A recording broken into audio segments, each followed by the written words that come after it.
Kan tadi kita udah bahas gimana caranya tonalitas, sekarang kita akan bahas gimana caranya bisa building sebuah raport. Ini paling sering salah. Jadi gue tuh ngikutin training sales ini sebenarnya udah banyak banget ya. Dari gue awal mulai jadi agen properti itu kan selalu bisa ada training tuh. Kalau developernya dia bisa kasih motivasi atau dikasih sales trainer untuk melatih kalau orang-orang yang in-house, bahkan yang agent-agent luar juga boleh ikut. Mereka semua setelah gue pelajarin secara dalam sales ini, dunia sales ini, salah semua. Jadi mereka ngajarin namanya building rapport yang salah sama klien. Mereka akan ngajarin bullshit seperti ini. Pernah dengar nggak kalian? Oh, kalau kita ketemu klien, kita harus jadi persis sama kayak kliennya, ya kan? Gue dulu diajarin gitu. Jadi kayak mirroring nih, misalnya nih duduk dia begini, lu ikutin begini tangannya. Dia begini, lu begini gitu. Pokoknya ikutin karena gayanya sama. Terus kalau dia suka apa, lo harus pura-pura suka. Itu jatuhnya fake. Misalnya nih, lu sebuah sales dan gue bilang nih, gue suka ikan. Terus kayak, wih ikan bagus ya. Gue bisa tahu lu tuh fake gitu. Lu cuma mau jilat gue buat dapetin duit gue. Jadi gak usah kita pakai cara building rapport yang seperti itu. Diajarin ya kalau di training sales biasa itu diajarin jadi seperti bunglon. Kalian tau gak? Jadi kalau nempel di kayu tuh berubah warnanya, nempelnya berubah. Jangan ikut orang jadi apa gitu. Tapi jadilah diri kita sendiri dan jadilah sebuah expert di bidang kita. Itu caranya how you get more sales. Bukan jadi bunglon. Bukan dia suka ikan. Saya suka ikan hias juga pak. Oh gimana pak terus propertinya? Udahlah nanti propertinya gitu. Jadi jangan jadi seorang bunglon. Di sini gue akan breakdown gimana caranya kalian bisa building rapport yang sederhana dan efektif. Inti garis besarnya, orang tuh ada dua tipe. Satu tuh atraktif, satu repulsif. Maksudnya apa? Orang yang repulsif yang tadi, yang ikan. Oh pak, saya suka ikan hias. Ikan hias bapak bagus banget gitu, yang suka ngejilat. Itu repulsif. Kalian pernah nggak punya teman atau di tongkrongan kalian, entah kenapa kalian nggak suka aja gitu sama orang. Karena balik lagi, it's the way mereka present diri mereka. Gimana cara mereka ngomong dengan tonalitas suaranya. Gimana caranya mereka jadi bunglon, mau coba di sini, mau coba di sana. Itu orang-orang yang repulsif dan sales yang begitu. Itu kalian pasti deh susah closingnya. Percayalah, customer tuh nggak ada yang perlu dijilat. Kalian cuma perlu kasih tahu mereka itu sebenarnya butuhnya apa. Kalian bantu mereka deliver dan kalian peduli sama mereka. Kalian benar-benar care. Bukan cuma sekedar untuk ngambil komisi dari mereka. Ada orang yang terkesan ngeselin, ada orang yang terkesan tuh karismatik. Yang bikin bahan konglomerat tuh mau main sama dia. Tapi kalian mungkin ngomong di sini, tapi saya nggak punya karisma. Gimana caranya bikin karisma? Gua ajarin caranya kalian bikin karisma. Karisma itu bisa dilatih. Karisma itu sesimpel yang pertama tadi kita belajar. Tonalitas. Balik lagi ke cara kita menyampaikan. Cara penyampaian kita seperti apa. Gimana caranya jadi orang yang disukain dong kalau gitu sama calon klien. Caranya itu cuma satu. Manusia itu sebenarnya dari dasarnya ya. Egoisnya minta ampun. Manusia itu cuma peduli gua, dan gua. Jadi manusia itu makhluk yang egois. Kalau lu bisa bantu klien lu achieve goals dan mimpi-mimpi mereka dengan produk lu, pasti akan closing. Tujuannya seorang sales adalah bawa customer ke dalam mimpinya mereka. Bawa customer ke tujuannya mereka. Bawa customer ke kebutuhannya mereka. Sesimpel itu. Dari sini kita sebenarnya bisa tarik ke beberapa aspek ya. Jualan itu bukan nipu ya. Beda. Jualan sama nipu itu beda. Jualan itu kita bantu customer ke kebutuhan dia apa. Dan kalian sebagai sales benar-benar percaya bahwa apa yang kalian bawa ini tuh bisa membantu hidup mereka. Contohnya, kalian jualan asuransi. Kalian benar-benar percaya dari diri kalian. Bukan cuma dapat komisi buat keren-kerenan presentasi dapat bonus, enggak. Kalian benar-benar percaya ini asuransi ini bisa bantu hidup dia menjadi lebih baik. Oh, klien gue ini hidupnya lebih baik loh. Dan kebetulan dia juga ada kebutuhannya untuk pakai asuransi gue dan kita ketemu di sana. Itu cara bikin klien suka sama kalian. Kalian benar-benar care sama kliennya, apa yang dia butuhkan, apa yang dia mau. Benar-benar dengerin dia. Tunjukin kalian benar-benar peduli. Jangan pernah maksa dan jangan pernah debat sama customer. Contohnya, kalian jualan asuransi lagi nih tadi nih. Terus customer kalian, aduh kayaknya nggak dulu deh, om kayaknya nggak dulu. Atau tante kayaknya nggak dulu. Atau, bro, gue kesini cuma buat kenalan sama lu, cuman maksudnya nggak dulu deh gitu. Mungkin kalian ada yang keras kepala, merasa sakit hati, merasa ditolak, ya gimana gitu. Tapi coba kalian pikir dengan cara yang lain. Ngertiin mereka. Kalau kalian di posisi mereka tuh seperti apa rasanya. Kalian akan ngomong gini, misalnya ditolak, oh bro kayaknya nanti dulu. Kalian jawab gini, kalian belum ngerti apa posisi mereka. Oh iya nggak apa-apa bro, gue ngerti banget kok nggak apa-apa. Tapi lu mungkin nggak bro, ada mungkin punya teman, punya kenalan, atau yang butuh asuransi, bisa kontak gue ya bro. Kan enak kayak gitu. Kalian nggak harus maksa dia, bahkan dia akan mikir, kalau misalnya nanti suatu butuh, iya ya, ini orang asuransi itu nggak maksa gue loh. Oh ini orang asuransi baik, kalau gue punya anjing, gue butuh asuransi, kayaknya gue kasih dia aja deh. Karena dia kayaknya genuine dan dia nggak maksa-maksa gue kayak agen-agen yang lain. Di situ kan dapat edge kan dibanding agen-agen yang lain. Calon klien itu ya, kalau mereka mikir kalian adalah orang yang nggak berguna, yang nggak bisa bantu hidup mereka dalam aspek apapun, mereka akan langsung tinggalin kalian. Karena mereka ngapain buang-buang waktu buat kalian? Karena balik lagi ke psikologi pertama manusia itu waspada. Jadilah seorang expert di bidangnya dan bikin mereka ngerasa, wow, lu tuh beneran ngerti ya tentang apa yang lu ngomong. Oh, expertise lu dalam juga ya. Ternyata lu ngerti banyak hal. Ibarat lu jadi agen properti deh, baru diputar 2 rumah lu udah sewot. Padahal ini kan customer dia mau dapetin rumah impian dia. Gak masalah dia mau muter 8, 9, 10 kali gitu. Gue juga pas dulu sebelum closing apartemen, muternya banyak kok, gak cuma 1-2 unit. Semuanya gue bukain, kuncinya nggak ada pun gue minta reception, gue telepon. Ownernya bisa datang nggak 1 jam lagi? Gue puterin dulu yang lain, gue ke bawah ambil, gue bukain ke dia. Butuh effort juga untuk menjadi seorang sales. Building rapport, intinya ada secepat-cepatnya lu nunjukin ke mereka bahwa lu bisa bawa mereka ke goals mereka, ke kebutuhan mereka, dan that's it, titik. Nggak perlu mirroring, nggak perlu yang lain. Tunjukin bahwa lu peduli, tunjukin bahwa lu bisa bawa dia ke impian dia. Tujuan sales kan sebenarnya simple. Bikin orang dari pertama nih kenal kalian sampai ke closing kan. Lurus nih garisnya nih. Lu nggak perlu bikin ke atas ke bawah nih. Kayak ibarat sungai ya, lurus aja gitu. Memang akan sungai ntar bercabang sedikit ke kanan, kalian tarik lagi. Itu namanya sales control. Nanti kita akan pelajarin di sales flow ya. Tapi intinya kalian dengan building rapport ini, kalian kontrol flow dari salesnya.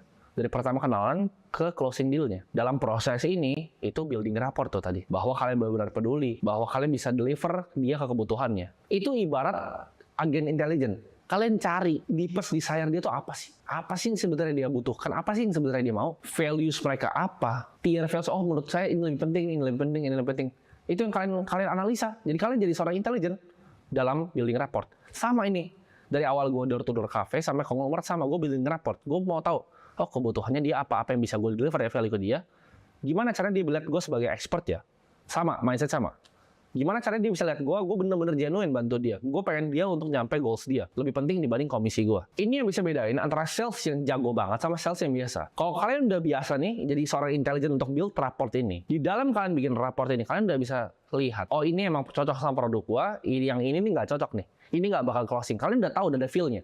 Tapi itu ribuan repetisi, ya. Ribuan cold call. Kalian udah tahu, oh orangnya kayak gini tuh kayak gini. Oh orang kayak ini kayak gini. Itu akan jadi pattern recognition di otak kalian. Kalian akan tahu, oh yang kayak begini tuh, dia ujung-ujungnya nggak akan beli rumah. Yang kayak itu ujung-ujungnya nggak akan beli asuransi. Dan oke, it's okay. Karena sales itu bukan bisa closing 100% semua orang. Sales itu bukan closing 100% semua orang. Karena ada orang yang memang nggak bisa di-close. Dan nggak masalah. Nah itu kita akan bahas tuh nanti di prospecting. Gimana caranya kita dapat prospek yang lebih baik. Gue pengen kalian punya skill jualan. Sampai kalian mikir gini, begitu kalian coba jualin nih, kalian udah prospecting, kalian tahu, oh ini kayaknya nggak bisa closing, dan nggak closing. Kalian akan mikir, oh memang ini orang nggak bisa di-close. Moti-moti kayak mau sales terbaik di dunia yang jualin, mereka nggak akan ada yang bisa closing orang. Karena memang dia nggak cocok gitu. Sales yang pemula itu nggak punya sales funnel yang baik. Mereka terima semua orang dengan tangan terbuka. Ya semua di customer gue. Mereka nggak filter. Kenapa Harvard itu jadi Harvard? Karena mereka filter. Yang masuk tuh nilainya harus bagus, harus pinter, bayarnya harus mahal, harus mampu bayar. Harvard nggak terima kan ke semua orang. Tapi lihat dia kampus nomor 1 di dunia. Jadilah Harvard. Ya. Mau jadi sales yang top, lu nggak bisa jualan ke semua orang. Kalau kalian sales mobil supercar gitu, kalian nggak bisa jualan dong ke semua orang. Kalian nggak bisa jualan dong ke tukang bakso. Tahu juga marketnya di mana, kita ambilnya di mana. Kalau kalian ngerti jual kebutuhan atau namanya sell the need, kalian akan keluar dari namanya perang harga. Mereka bahkan nggak akan bandingin kalian sama yang sebelah. Kadang kan ada yang keluar gini, misalnya kalian sales impor nih, misalnya AC impor, ini gua nggak salah aja, AC impor, kalian bilang, ini harga AC saya misalnya 3 juta. Ah tapi Pak, kemarin saya lihat tuh dari Cina tuh tokonya Aliong dia 2,8. Itu kalian nggak akan masuk dalam situ. Kalau kalian jual benar-benar kebutuhan dia, kalian jual pakai emosionalnya. Sales di level tertinggi adalah transfer emosi ke klien kalian. Maksudnya apa? Gue ulangi lagi. Sales dalam level tertinggi adalah transfer emosi ke dalam klien kalian. Jadi yang kalian jual adalah emosi masa depan. Kalau di rumah nih kalian bayangin, dia harus sampai ngomong, oh iya ya kalau misalnya ada anak di sini enak ya. Anak ini bisa main-main di sini. Oh ini agak luas ya. Ruang tamunya buat anak lari. Dia udah bayangin di situ anaknya lari. Emosi udah di masa depan, itu baru kalian gampang jualinnya nanti. Sama, mobil juga sama. Kasih dia duduk. Begitu dia bilang, gila enak juga ya di sini ya. Nanti nggak perlu macet-macetan lagi di KRL. Ini AG-nya enak ya. Itu kalian dapat kuncian emosi masa depannya dia. Anggap raport itu kayak angka 1 sampai 10. 1 itu kalian nggak tahu apa tentang mereka. 10 itu kalian tahu. Exactly dia butuhnya apa. Dia sukanya apa. Cara jualannya gimana. Semuanya gimana. Nah, kalian lihat yang level dari 1 sampai 10 ini, kalian di sebelah mana? Kita harus tahu ibarat orang tuh action threshold namanya. Jadi, threshold dia untuk membuat suatu aksi itu berapa? Contohnya, gue itu orang yang threshold aksinya rendah. Misalnya gini, lu datang ke gue suka jam tangan nih misalnya. Lu datang ke gue, terus tawarin, oh tim ini ada Rolex Day-Date tahun segini, harga diskon nih 5%, mau nggak? Gue mungkin pas ada, oke juga bagus, gue beli. Tapi lu kalau tawarin bapak gue misalnya, jam apa misalnya, jam Seiko gitu. Dia karena dia nggak suka jam dan dia nggak mau jam, dia nggak akan pernah beli jamnya dari lu. Dia threshold untuk aksinya jauh banget. Kalian akan pernah ngalamin kan, sales yang kalian telepon, wah cepet banget di closing. Bahkan misalnya jualan mobil bekas nih, buset itu dia baru teleponnya udah iya, oh iya itu produk yang gue butuhin. Kan tuh enak banget, tapi nggak selalu begitu. Biasanya dia akan membandingkan dengan harga lain, dia tanya-tanya lagi, kalian harus balikin lagi, dia tanya lagi, kalian balikin lagi, dia tanya lagi, kalian balikin lagi. Itu prosesnya. Mereka harus cinta sama produk kalian secara emosional. Kalau mereka nggak cinta sama produk kalian secara emosional, itu susah. Mereka ngerasa, oh gue nggak butuh kok produk lo. Menjual dengan emosional itu berbeda dengan menjual dengan logika. Kalau logika 1+1 tuh sama dengan 2, dia kan justify terus harga segini dan lain-lain. Tapi kalau jual dengan emosional, kebutuhan apa yang dia mau, dia akan langsung beli. Tapi kalian bilang, oh mungkin nggak ada yang begitu. Ya ada, contohnya gue. Gitu. Gue beli barang tuh cepet.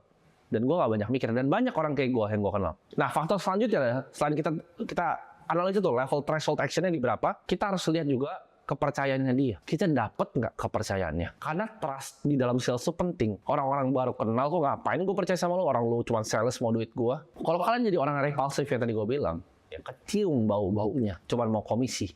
Mereka akan lari jauh-jauh dari kalian. Makanya biasanya ya, semakin sukses sebuah sales. Contohnya, sales property nomor 1 di Amerika, kayak Ryan Serhant. Orang yang datang ke dia nggak peduli. Mau sama gue, ya udah. Tapi gue expert. Gue bakal jualin rumah lo dengan harga yang baik. Ini contoh pribadi ya, ini case study dari gue sendiri untuk gue mengamati sales ya. Jadi waktu itu mungkin di bulan Desember, kalau gue nggak salah, atau di Januari ya. Desember akhir, gue waktu itu hunting mobil McLaren ya. Jadi gue cari mobil McLaren. Nah, gue ketemu 2 opsi. Mobil yang gue mau tuh sama sebenarnya. Dua-duanya McLaren Spider, tahunnya sama, tapi ada 2 yang jualan. Satu itu barangnya dipegang sama anak consignment mobil di Instagram. Ya lumayan terkenal. Tapi anak consignment mobil, satu itu dealer mobil yang memang udah terkenal. Dia dulu bekas pegang McLaren Jakarta. Nah, perbedaannya apa nih? Ya, ini perbedaan yang gue kasih tau kalian ya. Yang expert jualan sama yang baru mulai. Mungkin dia baru consignment 3-4 tahun. Ya, jualan mobil belum lama. Yang ini jualan mobil udah puluhan tahun. Dan udah terkenal, kalau Fitra Eri juga nge-review dari dia semua. Ya gue sebut aja, Evans Motor gitu dealernya. Yang satu ini consignment, gue nggak usah sebut lah consignmentnya. Gue begitu datang, satu, dia udah telat. Lu bayangin nggak? Gue mau beli mobil miliaran loh. Gue beli mobil tuh seharga rumah berjalan. Tuh bocah telat. Dia kasih harga bagus sebenarnya. Karena kan dia consignment, dia nggak bisa jual mahal dong. Dia jual di bawah market lah. Gue tanya, gimana bro ini mobilnya? Ada kurangnya apa? Oh ini nggak ada kurangnya bro. Ini bisa bro bisa lihat sendiri aja. Coba aja nanti test drive. Gue test drive kan. Gue tanya lagi kurangnya di mana? Padahal gue lihatnya di samping di setirnya itu udah ada baret segala macam. Oh nggak ada bro, kinclong bro, ini carbon fiber setirnya masih begini. Nah itu kalian bisa nangkap kan, itu kayak snake oil salesman gitu dia. Gue bisa cium, nih orang cuma mau jualan mobilnya biar cepat laku gitu. Oh iya enak ya bro, ya ini bisa buka gini nih. Nah, beda banget sama pas gue datang ke dealernya Evans Motor. Gue datang sana, gue tanya mobilnya mana, oh bro ini mobilnya. Gue tanya waktu itu, kurangnya di mana? Dia jelasin, oh ini kurangnya di sini, tapi kita bisa benerin seperti ini, biayanya kira-kira mungkin segini bro. Jadi ntar pas bro pakai udah rapi semuanya. Nah kalau lu beli mobil, ya apalagi mobil supercar, lu pasti bingung kan untuk beresin, apa misalnya gue nggak punya waktu untuk beresin maintenance ya. Jadi misalnya mobil gue kenapa-napa, kalau gue beli sama bocah tadi, itu udah pasti ditinggal punya. Kalau sama gitu paling cuma refer ke bengkel temennya itu sudah ditinggal. Tapi di dealer ini, memang mobilnya lebih mahal harganya. Tapi begitu gue rusak sampai sekarang terbukti kan, di towing semuanya lebih enak gitu, prosesnya cepat, nggak ribet, bener-bener dibantu gitu.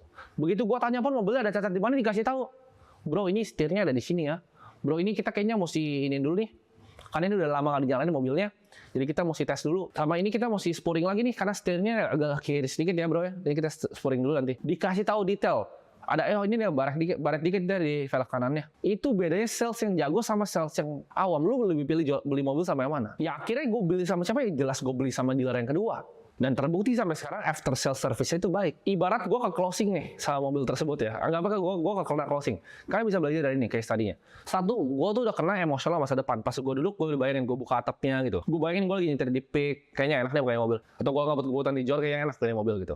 Gue udah kena emosional masa depan yang pertama. Dan yang kedua, gue dapat faktor trustnya. Karena yang satu tuh ngibul. Orang gue lihat kok baret, dia mau bilang kagak ada yang baret. Dia bilang, udah bro, gencek aja. Sama yang satu kasih tahu berjelas semuanya terus rusaknya di mana. Lebih percaya yang mana? Ya. Gue dapat emosional masa depan gue kena. Pas gue duduk di situ, dia bukain juga, gue bisa lihat semuanya. Dibawain engineer dari McLaren-nya. Gue tunjukin gue rusaknya di mana. Yang bawa bukan salesnya, tapi engineer yang datang. Itu build apa? Trust, kepercayaan. Karena dua ini ya, gue beli mobil. Gak banyak mikir, gue langsung bayar cash. Bawa pulang. Towing udah besoknya. Ya simple. Nah itu dia. Seni dalam buat raport ke calon customer kalian. Begitu kalian gabungin nih semua ini untuk dalam building raport tadi. Jadi raport yang komplit. Stop jadi orang yang repulsif. Kalian jadi seorang intelijen. Kalian gather intelligence. Oh dia sukanya apa, kebutuhannya apa yang dia suka sih, mobil mana sih yang dia mau. Kalian bisa bantu mereka untuk gimana caranya achieve goal mereka. Kalian bisa kenal nih, kalian tembak titik emosional masa depannya. Begitu rumah, mereka bayangin, oh anaknya lari di sini. Oh iya ya nanti mama saya sakit. Kalau saya punya asuransi kayaknya lebih tenang saya.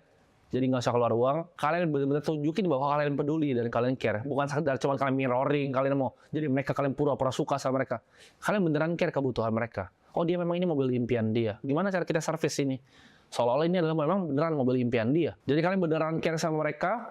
Ya, mereka benar-benar percaya sama kalian dan mereka beneran actually cinta sama produk ya.